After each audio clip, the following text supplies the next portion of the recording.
Lord, palakasin mo ako sa mga oras na ito. Bigyan mo pa ako ng maraming inspirasyon para makamove on sa buhay ko.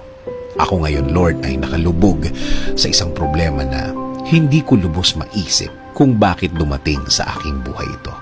Nalilito at parang nawawala na ako. Parang walang makapitan. At alam kong walang makakaintindi ng aking kalagayan.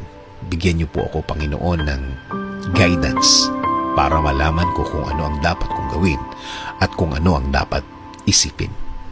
Ibigay niyo po sa aking daan ang mga taong tutulong sa akin at maging tamang impluensya sa aking buhay. Taong nakareceive na din ng inyong pagpapala at ng inyong guidance at patuloy na nabubuhay ng tama na ayon sa inyong kalooban, Panginoon. Huwag niyo pong hayaan din na grabing maapektuhan ang aking pamilya. Spare them from hurt. Patuloy niyo po silang protektahan. Patuloy niyo po silang i-lead sa tama at patuloy niyo silang alagaan, Lord. Alam ko, Lord, na nakikita niyo ang aking kalagayan. Nakikita niyo po kung paano ako nahihirapan.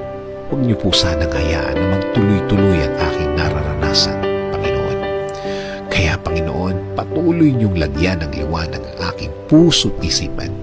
Alam kong tutulungan mo ako ulit. Alam kong gagaan ang lahat ulit. Alam kong hindi na magtatagal.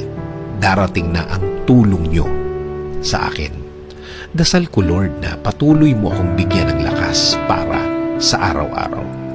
Para mas maharap ko ang mga problemang ito.